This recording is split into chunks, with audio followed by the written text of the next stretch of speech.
자, 사람들은 늘 내게 늦었다고 말했어요. 하지만 지금이야말로 가장 고마워해야 할 시간이에요. 진정으로 뭔가를 추구하는 사람에게는 바로 지금이 인생에서 가장 젊은 때입니다.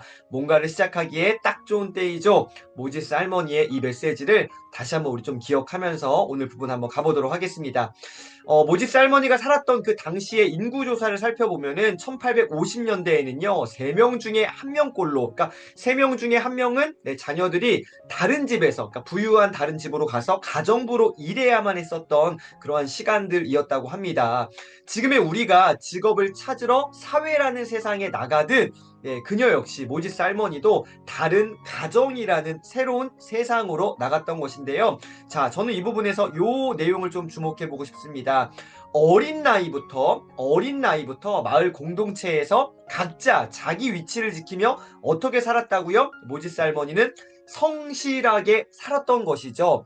그냥 막 짜증나. 왜 나는 이런 집에서 태어나서 왜 나는 이렇게 3명 중에 2명은 이렇게 안 가는데 나는 3명 중에 1명이 되어 가지고 남의 집 가서 일해야 되고 막 너무 짜증나. 이게 아니라 주어진 어떤 자기의 삶의 그 자리에서 성실하게 살아냈던 그 시간들이 있었다라는 것입니다. 자, 소녀 모지스가 가정부로 일하던 곳에서는요, 그녀를 정말 다행히도 가족처럼 대해주었습니다. 막 하대한 게 아니라 정말 가족처럼 대해주었고, 학교까지 마칠 수 있도록 지원까지 해줬던, 참 고마운 사람들이었던 것 같아요.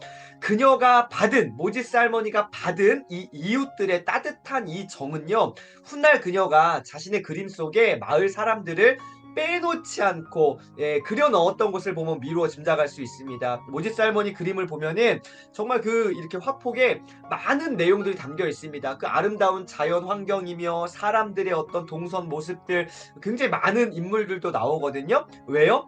그녀가 받았던, 모지스 할머니가 받았던 이웃들의 그 따뜻한 정을, 그 감사함을 그림에 표현했던 것이죠. 도시에 살면서 나무 향기가 그리울 때마다 나를 말랑말랑하게 만들어주는 것은 무엇일까요? 바로 내 안에 담긴 시골에서의 추억들이었다. 이 책을 기록한 이소영 작가님의 이야기입니다. 여러분의 삶은 어떠신가요? 여러분 도시 속에 대부분 사시는데 도시에 살면서 정말 이렇게 힘들고 지칠 때 있잖아요. 막 나무 향기가 그리울 때마다 그 흙냄새가 그리울 때 없으신가요?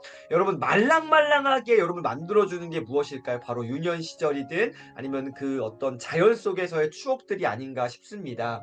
모지스 할머니는 그저 그 풍경이 뭐 했던 거예요? 좋았던 거다.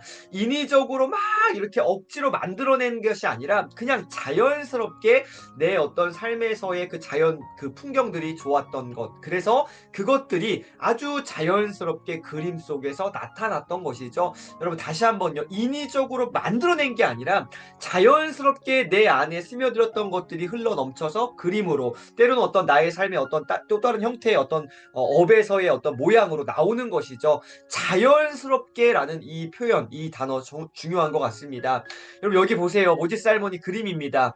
너무 아름답지 않습니까? 야, 진짜 색감도 참 좋고 저 그림 진짜 1도 모르는 그림 몰라요. 근데 그냥 느낌이요. 너무 좋지 않습니까? 따뜻하고 뭔가 행복하고 풍요로워 보이고 너무 좋은 것 같습니다. 이 나무, 자연, 산, 그리고 저희 젖소, 너무너무 아름다워 보입니다. 길들도 보이고 냇가도 보이고 너무너무 좋습니다. 여러분 이렇게 모지스 할머니의 그림이 따뜻했던 이유가 뭘까요? 그림을 그린 그녀의 무엇에요? 마음에, 모지스 할머니의 마음에 평화와 사랑의 감정이 어떻게요? 담겨 있다라는 거예요. 이 그림을 그린 그 사람 마음에, 모지스 할머니의 마음에 이러한 평화와 사랑의 감정이 담겨 있기 때문에 보는 우리도 그 감정을 어떻게 해요? 그대로 전달받는 것이죠. 이게 중요합니다. 아까 제가 서두에 말씀드렸던 자연스럽게 내 안에서 어떻게 흘러 넘치는 이러한 것들요. 인위적으로 막 끄집어내고 억지로 거짓으로 그런 게 아니라 그냥 자연스럽게 마음에 담겨 있던 것들이 겉으로 표출된 것. 그것을 그냥 우리는 전달받는 것이죠. 진심은 통한다 좋다라는 너무나 당연한 그 말이 그녀의 그림을 볼 때는 가장 확실한 진리처럼 느껴진다. 여러분 진심은 통합니다. 때로는 이게 세상이 세상 너무 빡빡하고 요즘은 이런 게 안 통해.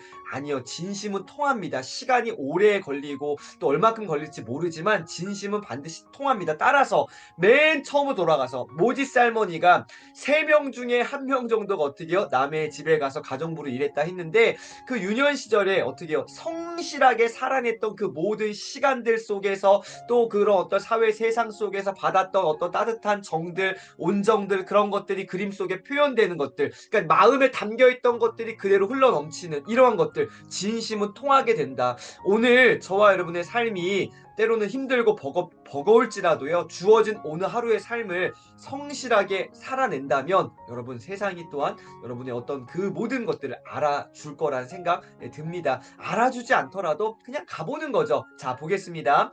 추억 속에서 아름답지 않은 기억은 없다. 그리움도 용도에 맞게 쓰면은 삶에 참 필요한 약이 된다. 그리움이라는 이것도요. 이 감정도 삶에 너무나 중요한 약이 된다라는 것이죠. 그것이 사람이건 장소건 때로는 물건이건 아니면 전체적인 어떤 느낌 뉘앙스건 이 모든 것들 오늘 하루를 잘 보낼 힘이 된다면 족하다라는 것인데요.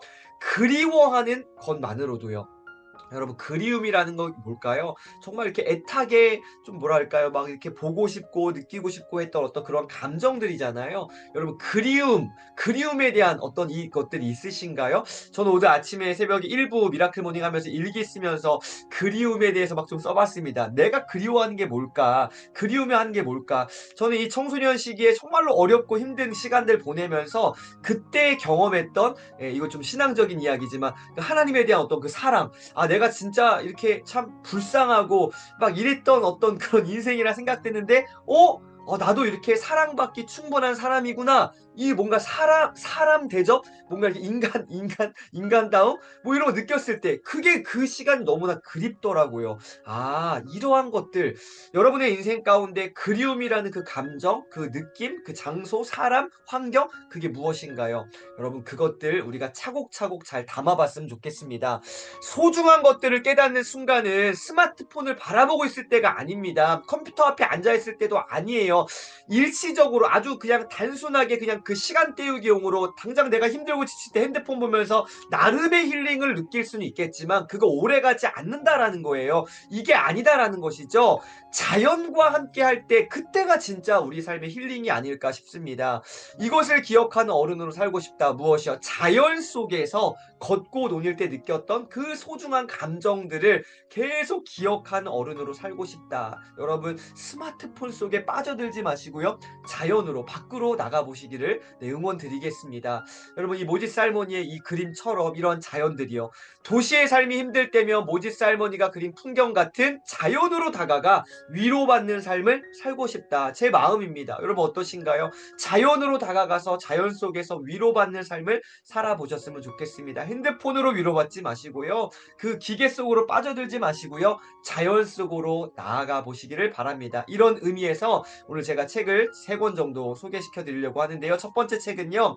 나는 나무에게 인생을 배웠다라는 우종영 작가님의 책입니다. 여러분 나무에게서 세상에서 가장 나이 많고 지혜로운 철학자 나무라고 표현하시는데 이 나무로부터 인생의 단단함 또 유연함 부드러움 이 모든 것들을 견고함 이런 것들을 배울 수 있습니다. 나는 나무에게 인생을 배웠다. 강력 드리고요. 또 하나 야생의 위로 요즘은 애고 어른이고 모든 사람들 뭔가 되게 많고 바쁘게 막 돌아가지만 너무너무 외로워요. 거기다 못해 어떻게 해요? 우울증이라는 이 정말 그 깊은 그 감기에도 빠지게 됩니다. 정말 힘든 삶을 살아가시는 분들이 많아요.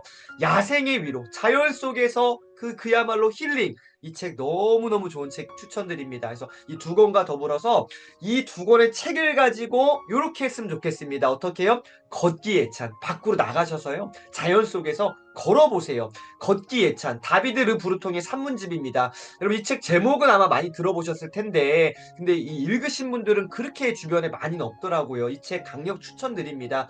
여러분 이거 나온 지 책이 좀 꽤 됐습니다. 아마 절판됐거나 아마 좀 잘 없을 수도 있는데요. 도서관에는 반드시 있습니다. 이 책 꼭 빌려보시거나 중고서적이든 구입하셔서 일독 권해드리겠습니다. 이 3권 추천드리겠습니다. 그래서 어떻게 해요? 지금의 내 삶이 때로는 버겁고 힘들 때면은 어떻게 해요? 핸드폰 속으로 들어가는 게 아니라 일시적인 어떤 만족감을 누리는 게 아니라 아주 그냥 도파민 그냥 일시적인 도파민 속으로 빠져들어가는 게 아니라 어떻게 해요?